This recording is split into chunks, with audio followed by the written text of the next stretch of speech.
पाटिल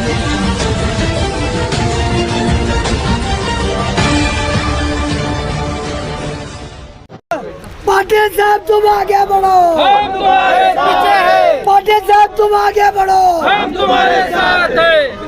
नमस्कार, महावार्ता न्यूजमध्ये आपल्या सर्वांचं हार्दिक स्वागत। मी सुशील वाघमारे।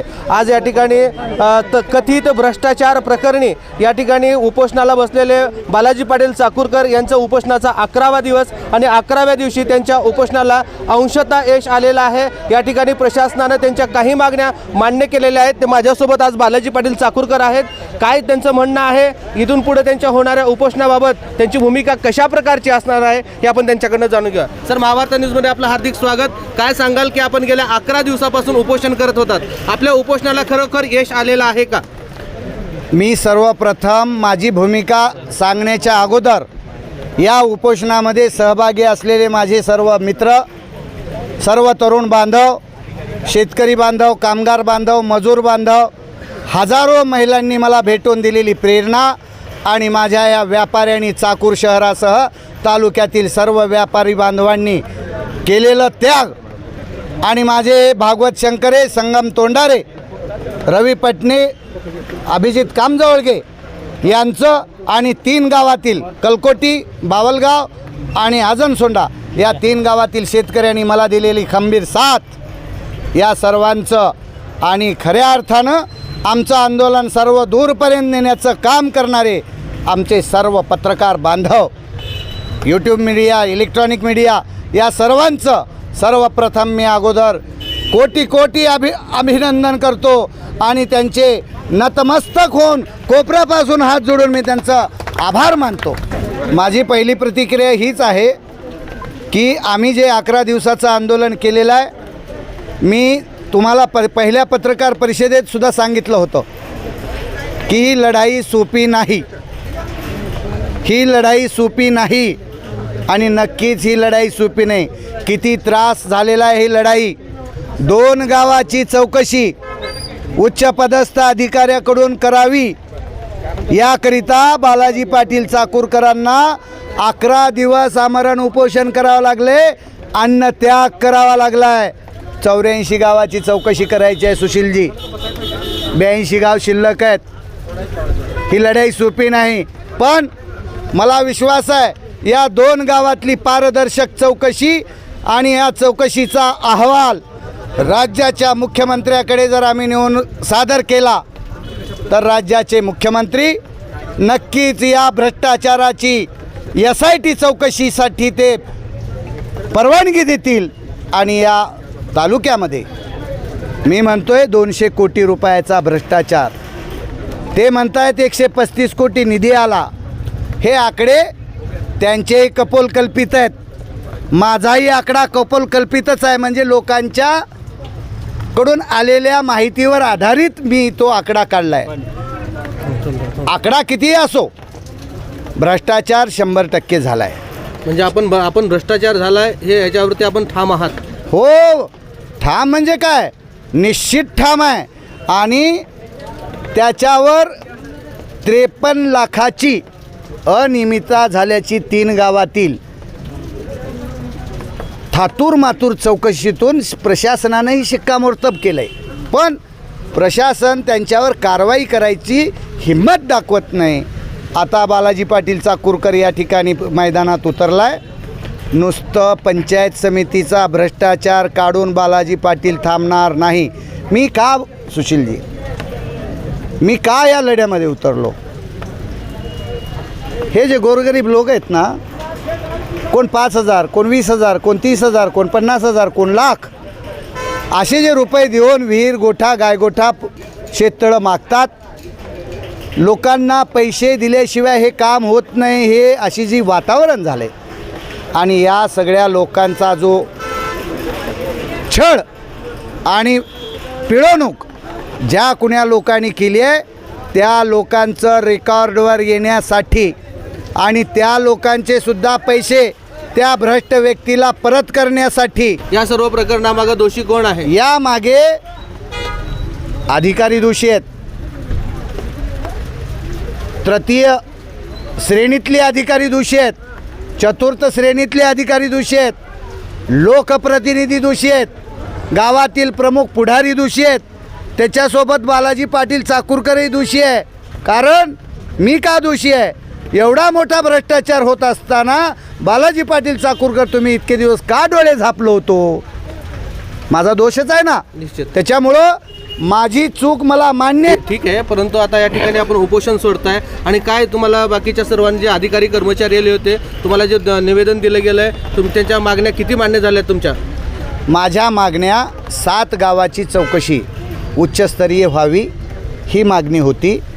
पण 11 दिवसाच्या तपश्चर्येनंतर जिल्हाधिकाऱ्यांनी 2 गावाची चौकशी दोनच का? अहो त्यांना करायचीच नव्हती. 2 सोडून आता जे फिरलेत ना त्यांची चौकशी अहवालसुद्धा सादर होतील वाटते, झाले असतील. यांना भ्रष्टाचाराची चौकशी करायची नव्हती, यांना भ्रष्टाचार मोडून काढायचा नव्हता, यांना बालाजी पाटील चाकूरकरांचे भ्रष्टाचाराच्या विरोधातलं आंदोलन मोडून काढायचं होतं. म्हणून 4थ्या दिवशी मला या ठिकाणून उचललं. पण मी कच्च्या गुरुचा चेला नाही, सुखदेव भगतसिंग राजगुरूचा प्रेरणा घेतलेला कार्यकर्ता आहे.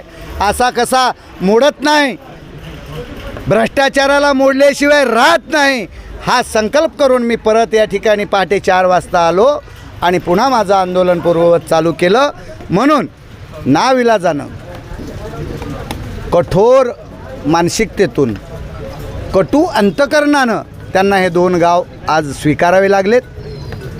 या 2 गावातून या 2 गावातल्या भ्रष्टाचाराचा वणवा संपूर्ण महाराष्ट्रातल्या भ्रष्टाचाराची पाळमुळं उखडून टाकण्यासाठी उपयोगी येईल.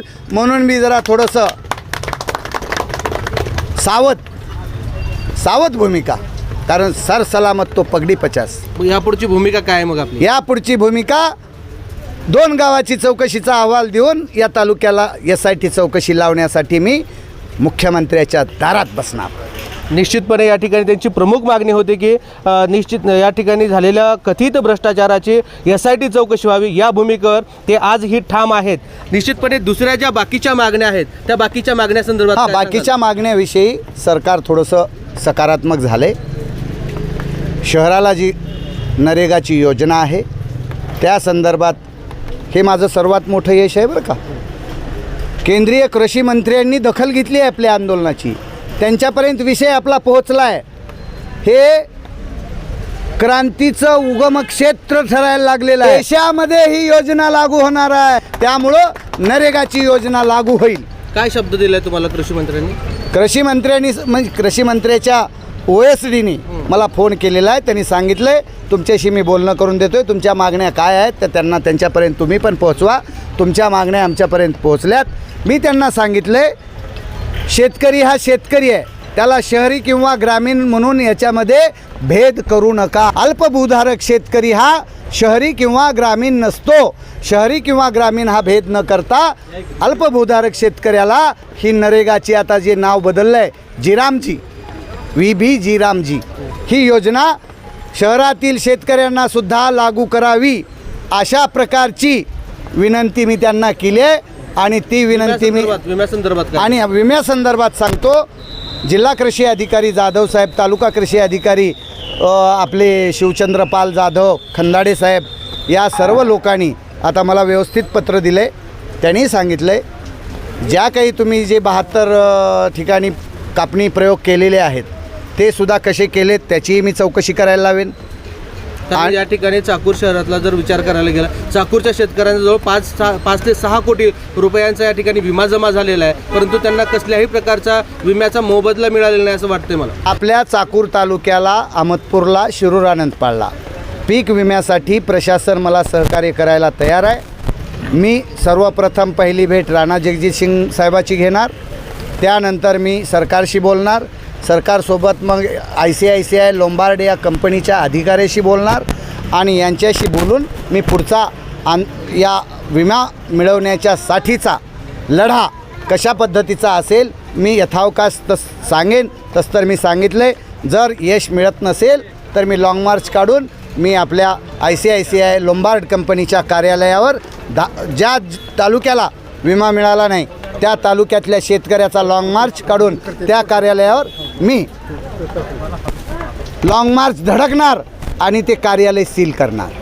माझ्यावर किती खटले दाखल होऊ द्या, मी शेतकऱ्याला वाऱ्यावर सोडू देणार नाही. यापुढे उपोषण आपण करणार आहात का?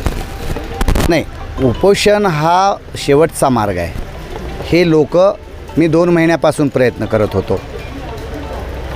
हे माझ्या प्रयत्नाला प्रतिसाद देत नव्हते, म्हणून मला हे उपोषण करावं लागलं. जर प्रशासनानं साथ दिली आणि प्रशासनानं योग्य चौकशा केल्या, योग्य परिस्थितीमध्ये प्रशासन जर वागलं तर मला उपोषण करायची गरज नाही. पण जर प्रशासन यात हलगर्जीपणा करत असेल आणि कोण चोमडा या लढाईमध्ये व्यत्यय आणण्याचा प्रयत्न करत असेल, त्यावेळेस माझ्याकडे उपोषणाच्या अगोदर मी पुन्हा जनतेला एकदा सजग करेन आणि अगोदर सगळ्यांच्या एक आक्रमक आंदोलन आणि मग शेवटचा उपाय उपोषण, गरज पडली तर आमरण उपोषणही करेल. निश्चितपणे या ठिकाणी त्यांनी लॉंग मार्च काढणार असल्याचं सांगितलेलं आहे. या ठिकाणी वास्तविकता पाहिली गेली तर या ठिकाणी उपोषण अंशतः. कॅमेरामॅन रुपेशसह सुशील वाघमारे, महावार्ता न्यूज, चाकूर, लातूर.